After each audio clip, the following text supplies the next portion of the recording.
What are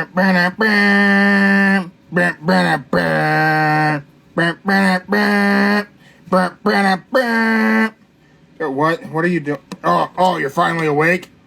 What is up, everyone? And thank you for checking out Don't Say the F Word. We are a pro wrestling combat sports podcast. We do not use the F word when we talk about professional wrestling. Don't let your friends use it either. It's me, Mark the Monster, and we got to get the big guy Jeremy over here to wake up. Dude, I'm awake. You're not awake. You're not. You were asleep. I wasn't asleep. I was not asleep. I don't know why he's claiming I was asleep. I was not asleep. You were asleep, Joe. Joe, get in here. Joe, he was sleeping. Joe, I was not. What was taking place? Mark is making things up. It's the last Raw on USA. Yes, it is. It is the last Raw on USA tonight. Joe, I was not asleep yet. That's not true. I was still awake. Joey looks sleepy. All right. I'm not going to say I'm not sleepy. I'm tired. That's his normal face, Mark. He's always like that every day. That's a normal face. I think he should moisturize. Well, no. They do got some type of moisturizer for your beard. You know, they do got Man, that. I have a beard wash and a beard conditioner. I got a nice Neutrogena face wash that I used today. I feel like I look youthful. Why are you making that face? I mean, that's not youthful. That's not what that look is. Then what is that look? I just want. Tired. Okay, that's rude. That is rude to say to a person. Tired. I'm just saying you look tired. I was shopping with my daughter for the entirety of the day. Tired. Ooh. That's understandable. Joe knows. Joe gets it. You want to know what we were shopping for? Oh God. I'll say either clothes or I say she know about her groceries well, but I would say clothes and makeup. Nope. Oh. Neither of those things, Joe. Oh, okay. We got up around. Well, I was up around like a little before 5. We got up to go to the gym our normal time. Get done at the gym, come home, shower. Mindy makes a great breakfast. We had waffles. Okay. Some nice cinnamon roll waffles. They were delicious. Okay. And then we spent the day traveling store to store looking for markers. Like me? No, you're Mark. I mean markers. Like markers. Specific markers and a specific size pack of markers is what this child had to have, Joe. And then she desperately needed a pencil sharpener for her colored pencils, which she didn't find. She found one, didn't want that one. She wanted the simple, old school ones, just the little guy. Gotcha. Yeah. You know that's impossible to find. Can't find that anywhere. I mean, if you need a little guy like the little, you could have said something. Let me guess. You got a bunch of them? I ain't saying I got a bunch of them, but I'm just saying if you need. You definitely have one around, right? I'm just saying. He could have said something.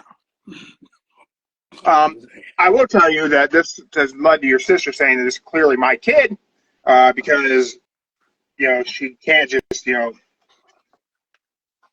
just have a coloring book and the markers that she asked for Christmas.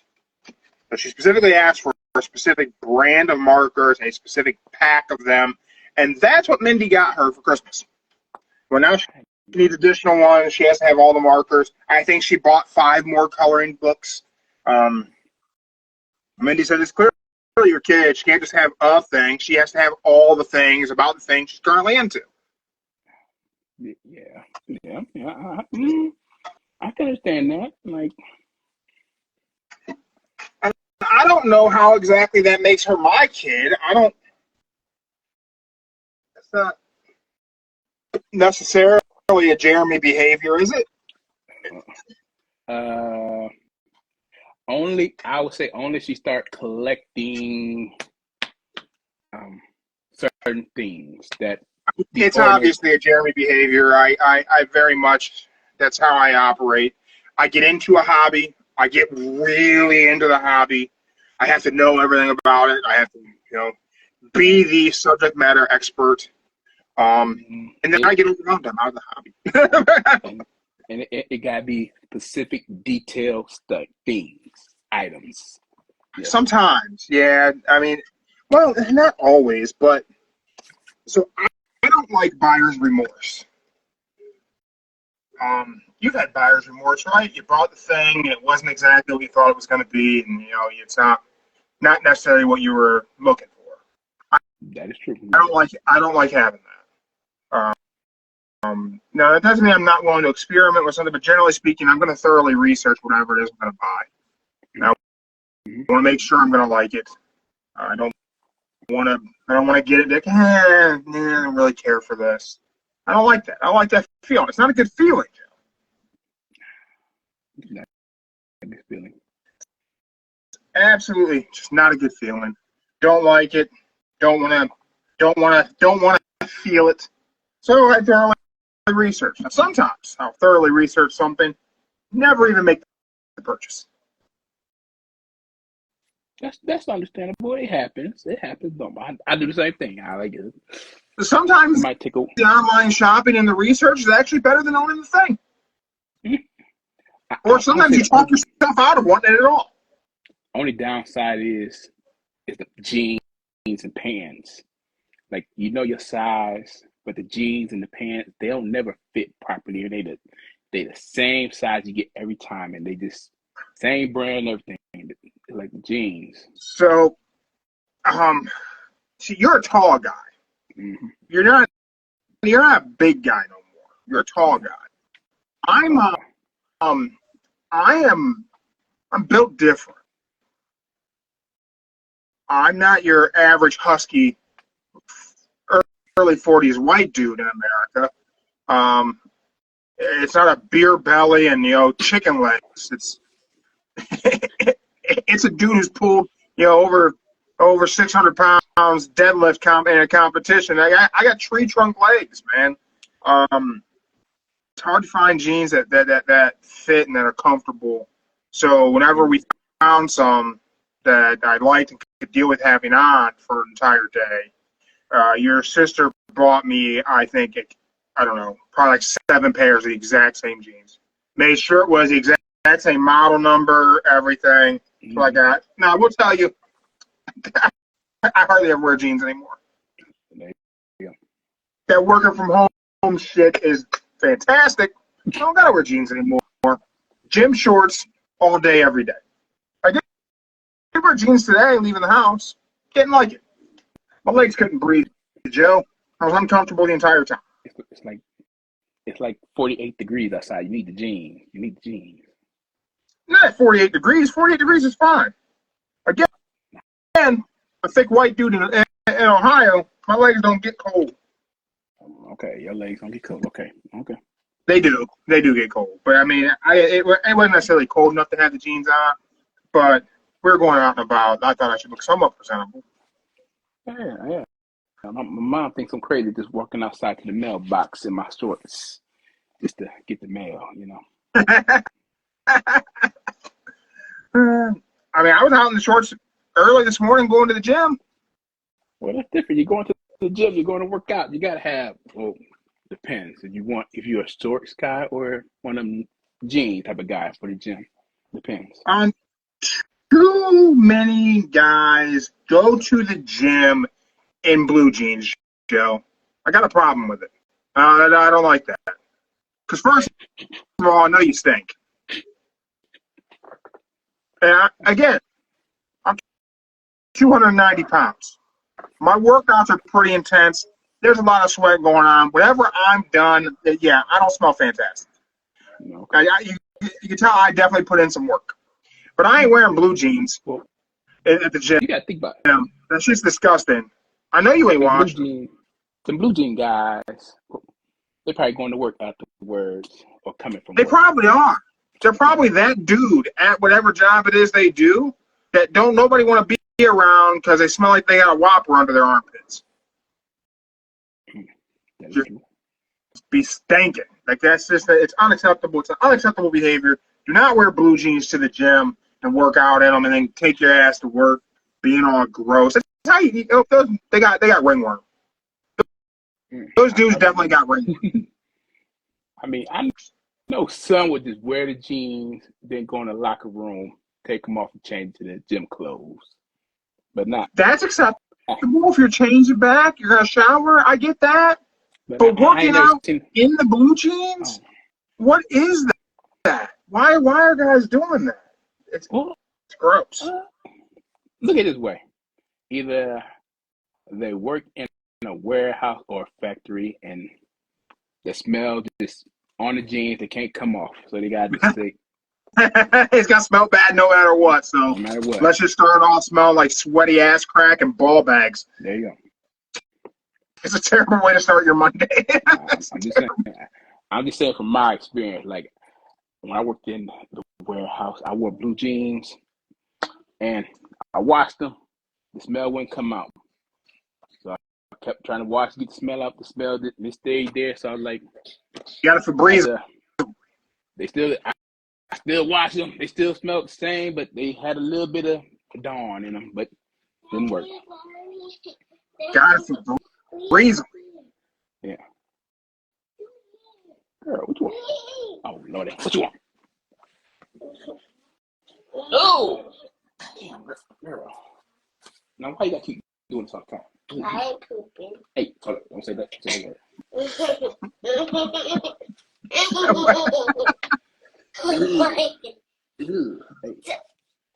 Hey, Mark making fun of you just so you know that, okay? Shut up. Yeah. Shut up. Hey. All right. Ooh.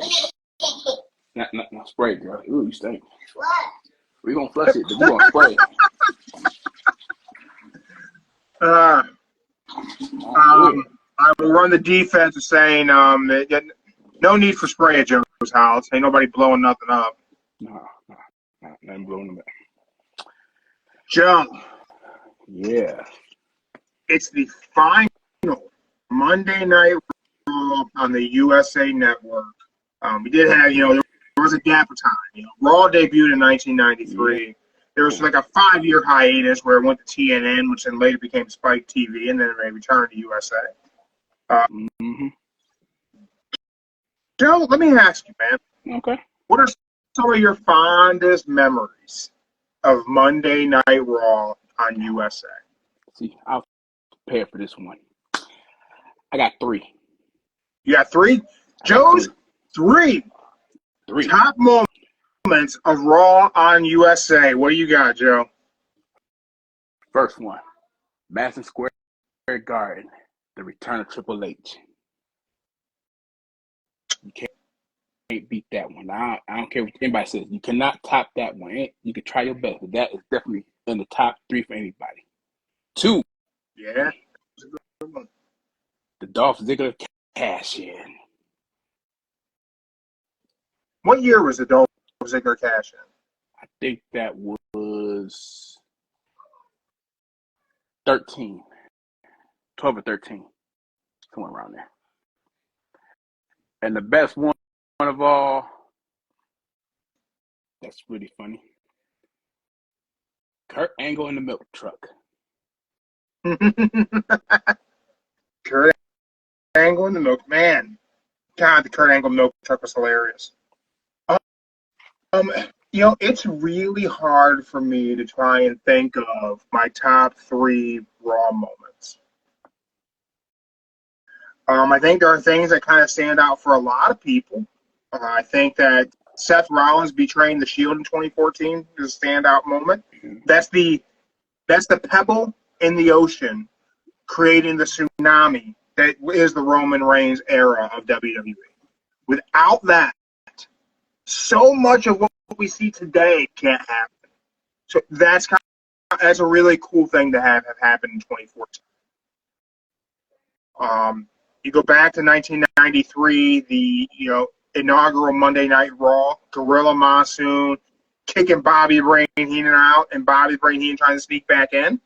Great stuff. At The Rock and Mankind's "This Is Your Life," hilarious segment. Whenever you look at the Attitude Era, it's really difficult to try and grab moments from the Attitude Era. See, this is a top moment of Raw because there's so much that happened. You think about Austin and Bret Hart. The entire feud primarily occurred on Monday Night Raw. You had some things that happened on Superstars and some promo stuff. But really, that feud was Monday Night Raw. There was no SmackDown. There was no B Show. The birth of DX. That was good. Birth of the DX invasion. I actually don't give that the credit that WWE gives that. I don't think it was that.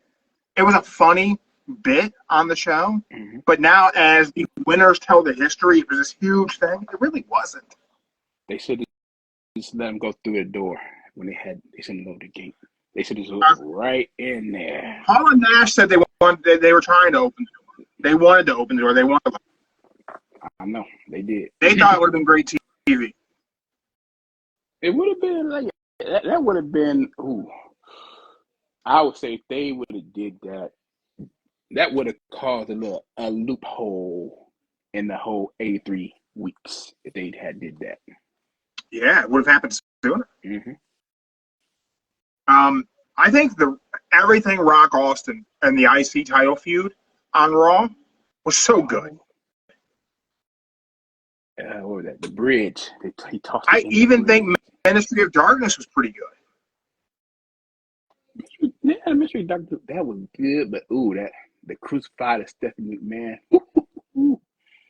It was crazy. Rock throwing the IC title off the bridge. They both did it. Yeah. Stone Cold and Rock both on the same bridge. The same exact bridge. Austin on the Zamboni was a great moment on Raw. The beer truck. Austin beating Kane. The 24 hours after Kane became world champion. I don't think nobody can beat that. That was definitely good. See, Kane should have had that belt a little bit long, maybe like 2 weeks, not just 24 hours. It should have been longer. It absolutely should have been longer. But I mean, it was the Attitude Era, and we hot potatoed the world title. It was all about the pops. Everything it was about. Can you get the pop? If this guy wins it, does it get a pop? If this guy wins it, does the crowd boo? It was just the pop. That's all it was. And the best pop of all, when the Millennium Clock hit 0. Debut of Chris Jericho. Yeah. The one thing I can say about that, I seen an interview with Chris Jericho said that Vince McMahon had it planned out that would stop at the Rock conversation interview. That was perfect. Oh, girl, you're trying to blind me. And Joe disappears. Yeah. Girl, they don't want to see the light. Please. One time. Okay, you're going to be 30 seconds. Now, hurry up. Go. One time. All right, see the light. All right, there you go. They see the light, girl. Okay, let's start everything. Okay, great. Light. All right, cool. Turn the light back on. Now turn the original light back on. Okay, thank you. Now, we good, girl. Okay, we good. All right, we good. Now get your ass. Look at your phone case. Yeah, come from. Get your ass. There you go. Right. Look at that tissue. Yeah. Now, Joe, I got one more question for you about the history of Raw on USA. Before we talk about the preview for Raw tonight,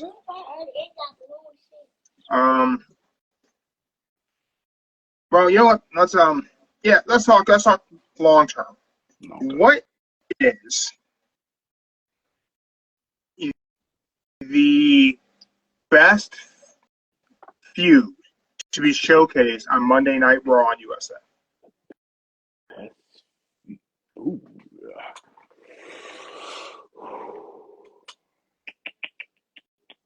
They had a few. Ooh. Okay. The best feud. The 06 Randy Orton, when he was this Viper, he was silent. And he went against the McMahons. All right. And next, I would say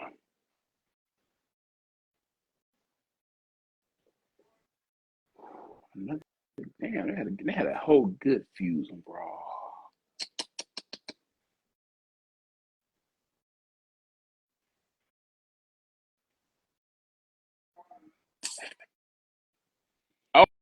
Okay. Here we go. The whole Kurt Angle and Triple H. That was Angle Triple H was a good feud. For me, when I think about WWE's Monday Night Raw on USA, and I think what is the best feud ever showcased on Monday Night Raw, I can only think of one feud. the main one, Rocky Stone Cold. McMahon Austin. Oh, McMahon. Okay. McMahon Austin. You think about that. You think about all the iconic moments between Austin and McMahon that happened on Monday Night Raw. You can go back to Tyson and Austin. Tyson and Austin happened on Monday Night Raw. Yeah, that did happen. Yeah. You think about the very first time Stone Cold Steve Austin hit Vince McMahon with that stunner. When Vince was telling him that they couldn't let him wrestle because they had to look out for his well-being. And Stone Cold said, I appreciate that you care. I appreciate that you and the WWF care. And I appreciate that you can kiss my ass. And kicks him in the gut and hits him with a stunner. That was the Owen Hart stunner. Oh, power driver. Yeah. And the pop from that crowd the very first time Steve Austin hit Vince with that stunner on Monday Night Raw, it popped. Everyone at home popped. It was a victory for everybody. Because who didn't want to hit their boss with a stunner? Mm-hmm.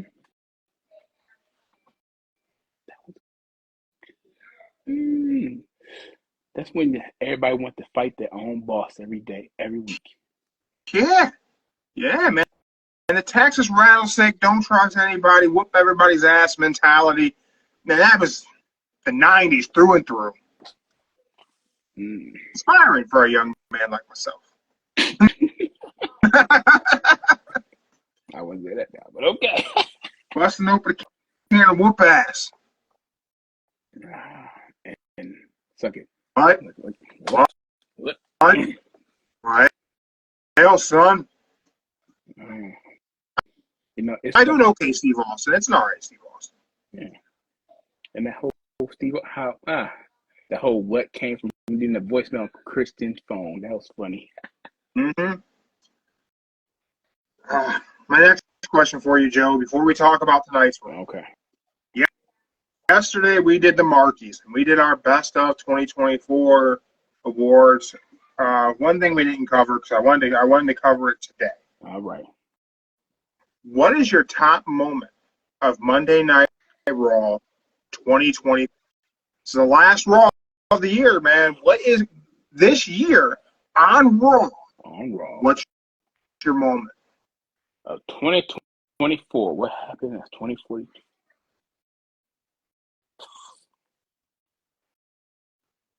Okay. What? Oh, I'm trying to think. What all good happened on Raw? That was so.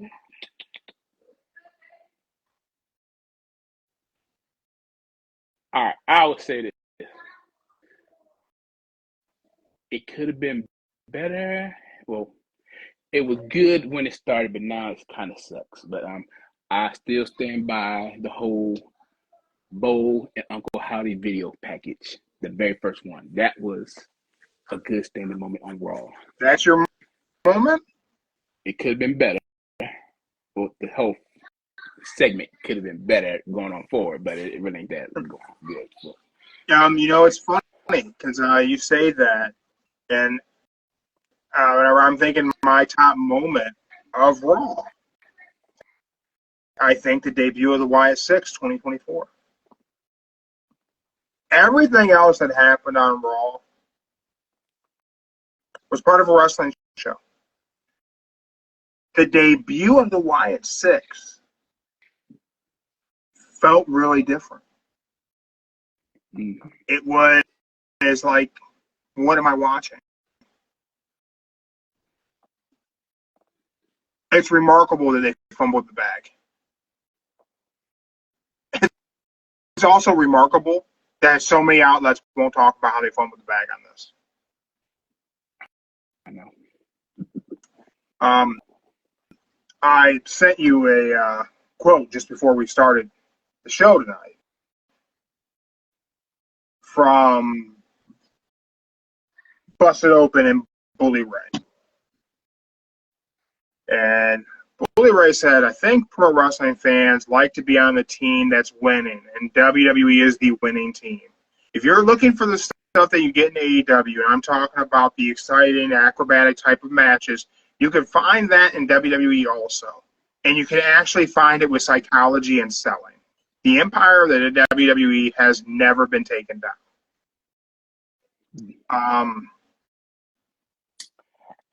I would agree with him on the selling part. They do sell it great. AEW don't really sell it. AEW does some opportunities where they no-sell some moves that should be sold. Maybe should be sold. But the commentary helps. Mm-hmm. But there is no one. There's not a soul. Two souls you can put together in a WWE ring right now that are going to put together matches that are better bell to bell than Kyle Fletcher versus Will Ospreay from World's End, or Will Ospreay versus Okada from World's End. In one show, AEW held two matches that no one in WWE can even come close to. But for Bubba to say this, it's just such impressive dick riding of WWE and Triple H.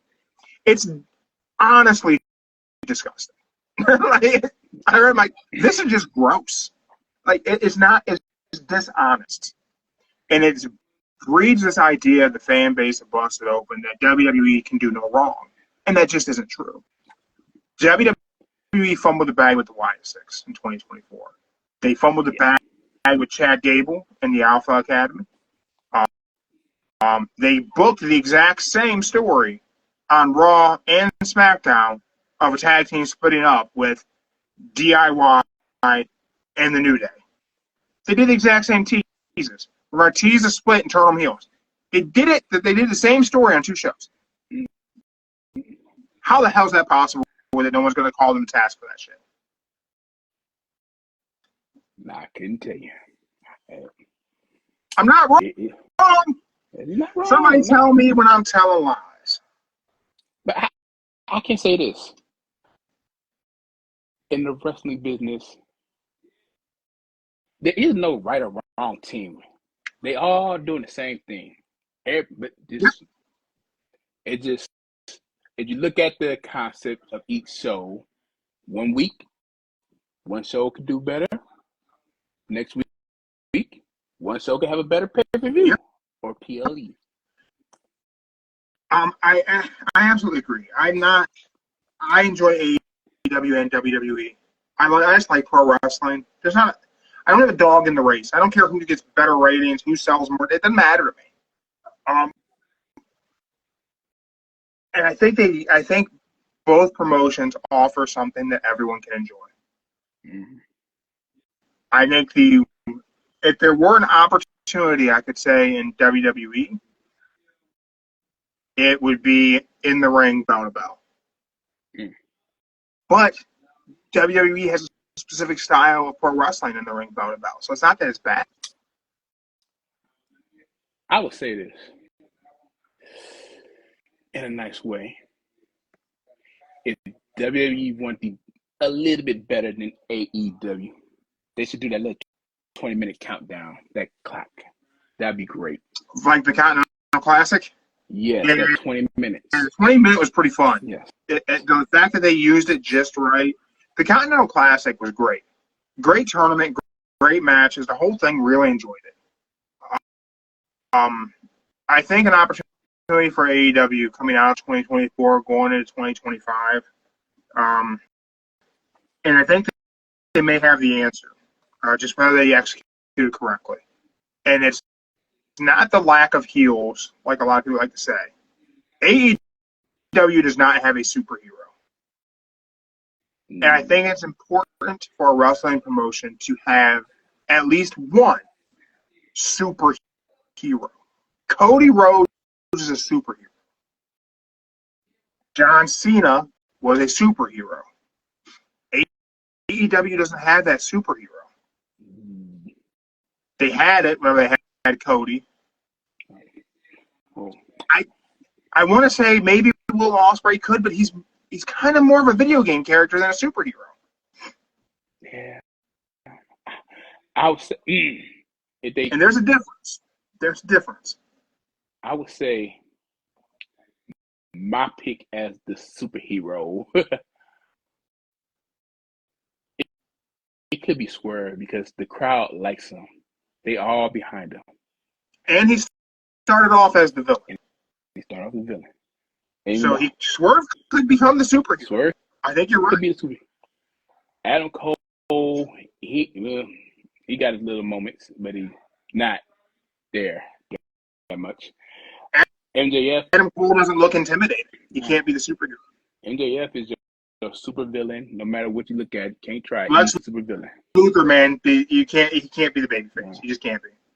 So if I had to pick baby faces that could do it, Swerve would be my top pick. Then after Swerve, it would probably be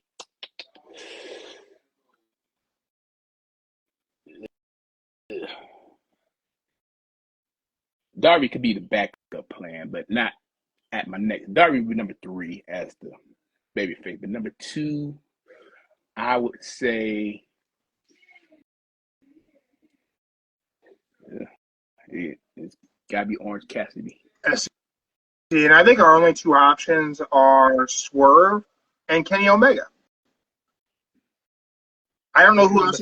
And I'm afraid that it might be too late for Kenny to be the superhero.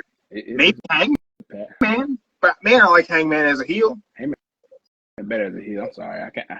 The babyface Hangman, it wasn't that.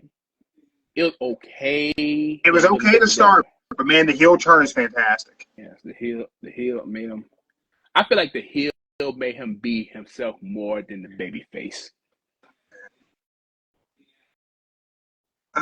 As we look at Raw tonight, Joe, I talked about how I think they fumbled the bag with Chad Gable and the Alpha Academy. We do have Chad Gable versus Otis tonight on Raw. That is an announced match. I can't imagine this match gives us a clear outcome.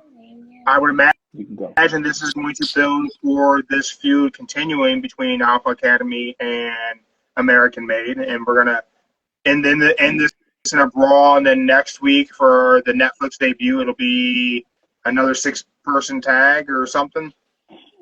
I would say if they do it on Netflix, they want this to be a great show.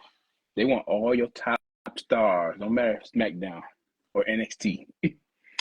I would say, well, they already got Roman and Solo for the Olaf necklace. Yeah, we got Tribal Combat happening Raw on Netflix. Panther, what's up, sir? We're talking about Raw tonight. I'm looking ahead. We already reminisced about our top moments from Raw on USA. We got Chad Gable versus Otis tonight. I think this just builds toward the 6-man tag, and we're just gonna this thing just keeps it's gonna drag us right into 2025. I think they're gonna turn it. I think they're gonna interfere, and for some mysterious reason, they're gonna make it a 6-man. Cause they You think want they do 6-man tonight? I don't think they want to do it on Raw next week. I think They gotta fill 3 hours next week. They're gonna find something. All right. I feel it. I believe you. I think they're gonna have something with the White Six and the Final Testament on Netflix. I can see that. They can probably do something. They'll have time to do something that's very highly produced for those guys. It's on there. Go. Panther Live and on Instagram, our comment said it feels like you're saying goodbye to that friend that you've known for a long time that's moving to a new state with Raw, leaving USA and going to Netflix. It is. Because it's been on cable for like 32 years. Now it's going on a streaming service. Yeah. So it's... Yeah. Times are changing. We got Damian Priest and the War Raiders versus the Judgment Day. Now, that I could see that turn into a fatal 4. Well, it's gonna be it's a 6-man tag. Yeah. No, I'm saying they're gonna turn that into a 6-man, an 8-man with the women. So they're gonna make it a mixed tag situation. Yeah, I'm gonna say next week. Dumb. I think next week if Rhea and Liv get involved. Oh wait, no, they fight for the belt on Raw Netflix next week. Never mind. They have to call that shit to bed. They have to get Damian Priest and Rhea Ripley away from Judgment Day. The fact that you don't have them connect as Terror Twins or whatever we were calling them, the shit's just stupid. Yeah. It's another thing that's gone on for way too long with no payoff. What could also be good for Netflix next week is John Cena starts his open challenge and has somebody come out and face him. For the Netflix debut, do you think Cena shows up tonight, Joe? I think Cena will show up probably next week, but I think Cena want somebody he call out on the show. Let's say he advertised he's gonna be there, and he wants to start back in the ring. He have an open challenge. Now, I don't know who, but somebody answers open challenge next week on the beginning of Netflix. Man, that'd be cool. It'd be cool. I would like for Cena to show up tonight and issue that challenge. Somebody face me on Netflix next week. You know how many eyeballs you would get on? That'd be one of the best thing to do it is John Cena had open challenge. And it'd be funny. What if his open challenge was Dominic Mysterio? I think that'd be a great person to answer the open challenge. That'd be the great Dominic Mysterio. And if you have Dom beat Cena on Raw on Netflix, that crowd would boo Dom out the building. They would fill the ring with garbage. That'd be like I'm canceling my Netflix subscription. One thing I wanted to mention about that I noticed on Raw last week, and then I picked up on it a little bit on Dynamite. Raw last week kept doing pop-ups that popped up on the screen to let us know what happened earlier in the show. Oh yeah, they do it. Yeah. Remember who told you that they should be doing it? And I said that AEW should be doing it from the Saturday show. And I want to know who's watching us. Because that was my idea. Yeah, I have been. They did that last week with the pop-up. Like, did you miss? Yeah, it popped up like pop-up videos on VH1. But you know what happened earlier in the night? I thought that was great. They're gonna need that on Netflix back in 3 hours. I think that was a great touch. Remind me of what happened earlier in the show. That was good. Yeah, and AEW did a similar thing. So it's good stuff. someone out there's listening to me. Hey, we need credit. Thank you, Panther. We need credit or something. Shoot. Yeah, something. And we still have the women's IC title tournament semifinals. Io Sky versus Laya Valkyrie. Dakota Kai versus Zoe Stark. Who do you have being the first women's IC champ, Joe? We're going with Io Sky. Is the finals for that on Raw and Netflix? Is that when they're doing the finals? I think that's the final on Netflix. All right. Next thing advertised is CM Punk and Seth Rollins are set for a final face-to-face confrontation before their match at Raw and Netflix. I've liked the promo work between these two that has gone on since Cleveland. Last year, whenever I went to Raw in Cleveland, and it was Punk and Seth in the ring, and Seth did the Hangman Adam Page promo. These two are great in a promo battle. Mm-hmm. I can go there. I'll say this.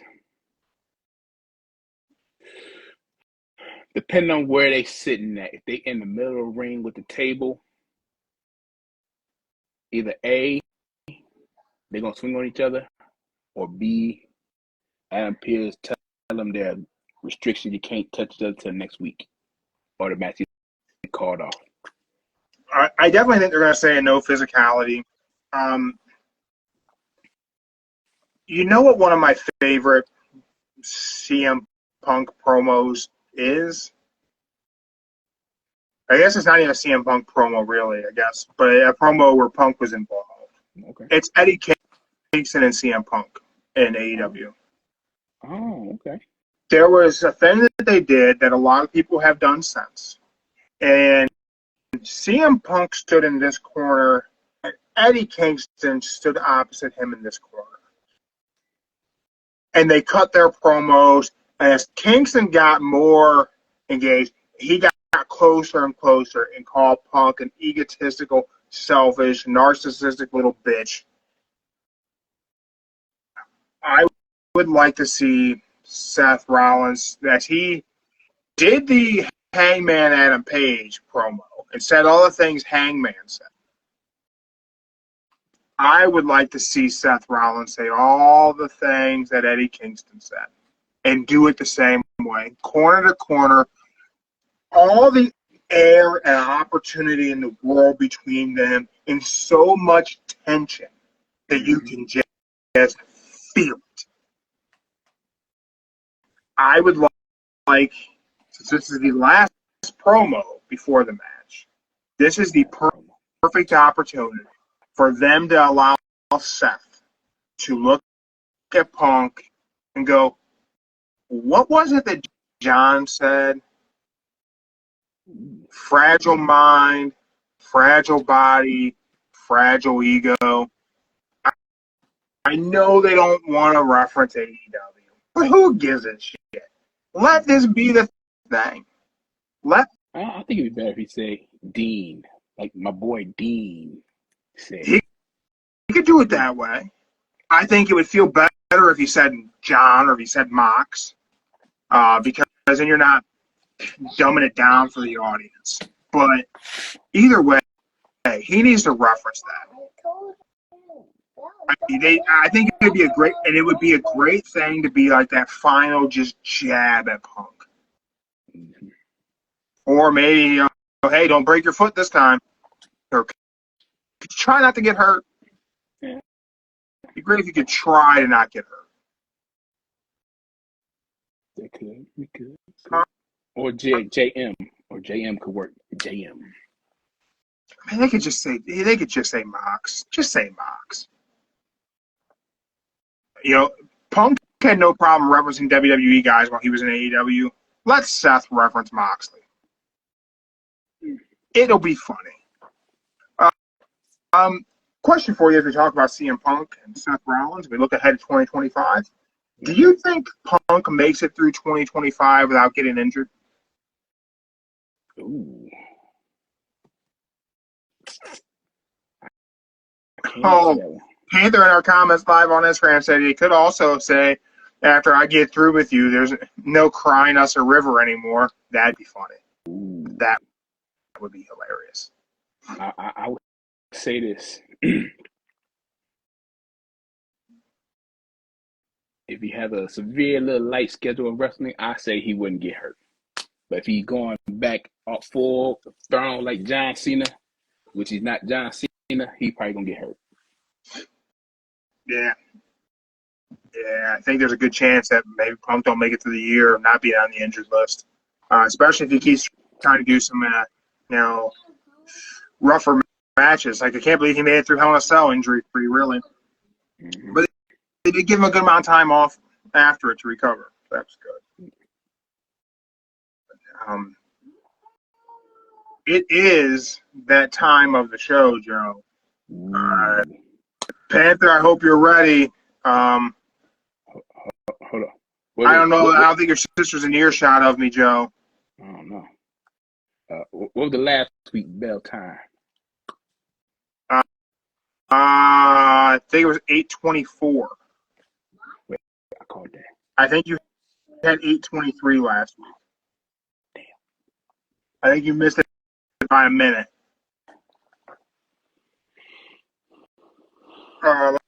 Let's.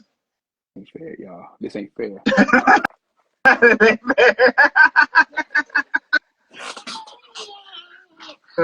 These don't work. These don't work. What? She got an iPhone. Girl, you down the wrong number. Oh shit! I stand corrected, Joe. You had 8:24.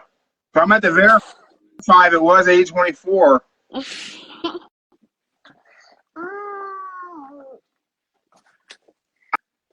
I will have Mindy verify that bell time. I will tell you that whenever it happened, I thought you had the right time, and she's been reminding me for a week I need to bring you over your stuff.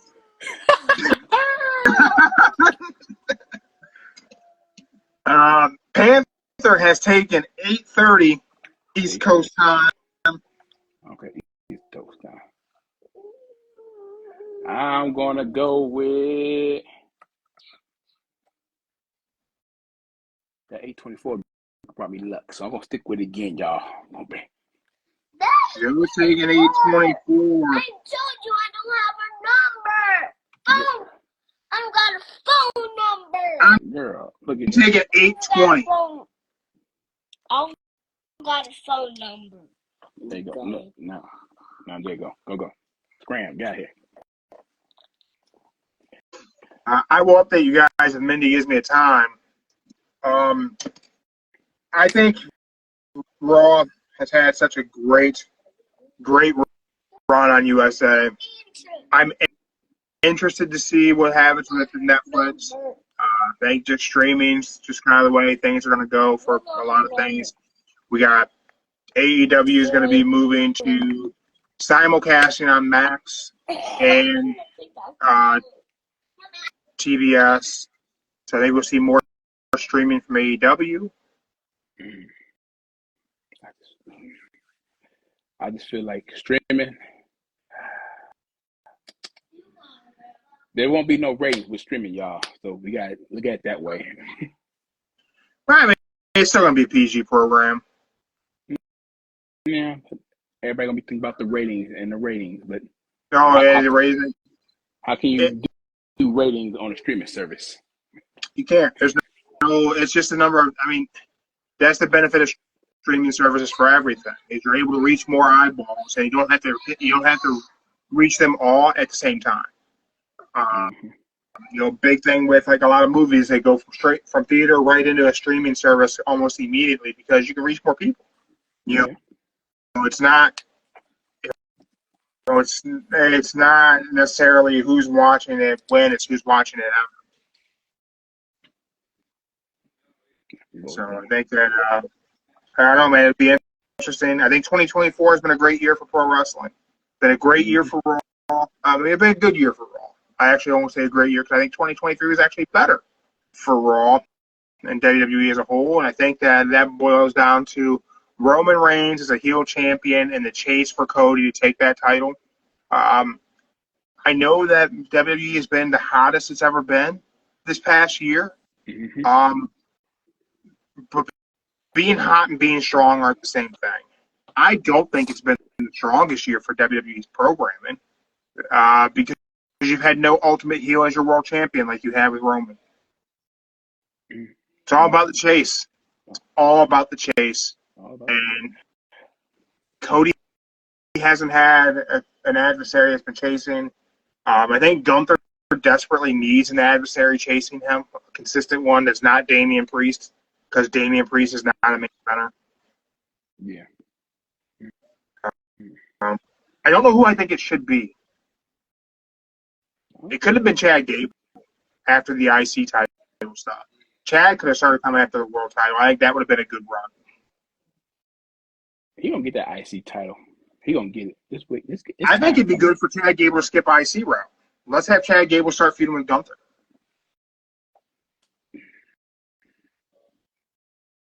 Run it back. You know what's be crazy?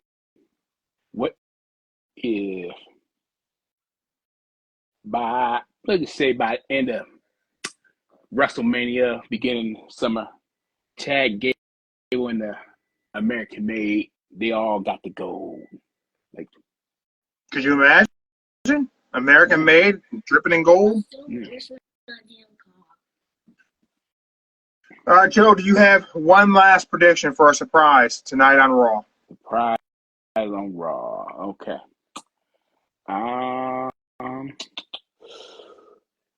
With the good old Raw storyline, I would say Nick Aldis is going to come on there and say they will be at SmackDown with a few of his guys will be there, and they will have a Raw versus SmackDown. Here is my prediction for a surprise tonight on Monday Night Raw to bring it in close.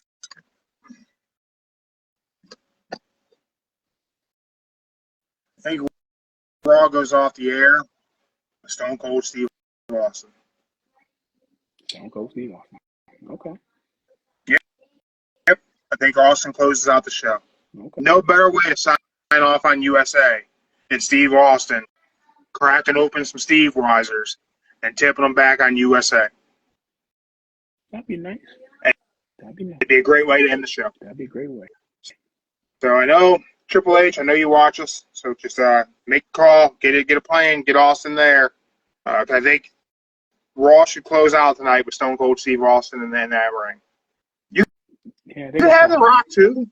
They're going to show all the clips from USA with the Raws from beginning to the end.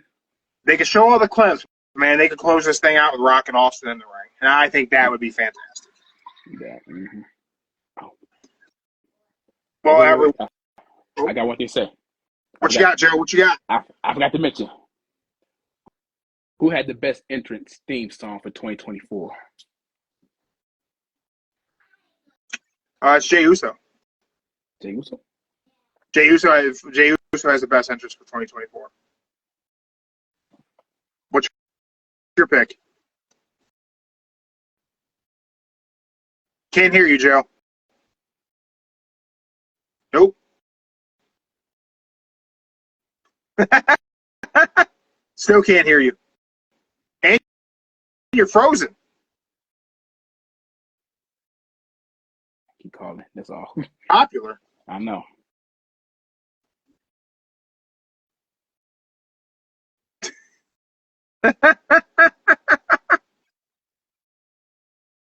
Me would be Roman Reigns with the head of the table.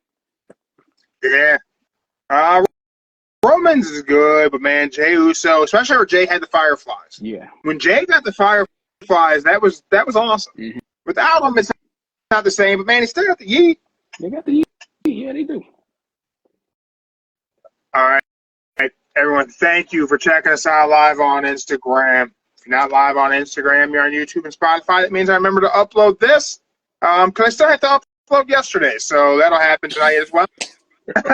So if you didn't catch the Marquis live last night on Instagram, make sure you are subscribed on YouTube or Spotify because it will be uploaded tonight. Everyone, thank you for checking us out. Thank you for joining us throughout 2024. It's been a great year for the show. We've had tons of great interviews. We've had some of our biggest account reaches. We've stayed consistent for a good amount of time, over 100,000 accounts engaged monthly. So that's fantastic. You know, I look forward to 2025. Look forward to more interviews, more fighters, hopefully more wrestlers, maybe some more show concept ideas. Stay tuned for that, because who knows? The Don't Say the F Word podcast may be looking for some professional wrestlers. And also, if you're watching, I want somebody to go up against Jeremy in the trivia. Just one. Oh, yeah, we need someone that kick my ass in trivia. Sure, Joe, that'd be great. Yeah. We all know I ain't good at trivia. Somebody, we'll work to figure it out. Maybe around Rumble, maybe we'll host a trivia and see who all we can bring in. And maybe I won't have to feel so bad about my lack of knowledge. There you go. But everyone, thank you for checking us out tonight and throughout 2024. We look forward to all of our fans joining us through 2025, bringing in some new folks, and who knows what's next for us. Stay tuned. I appreciate you guys. Have a happy and safe new year, and we will see you Wednesday night. We're out.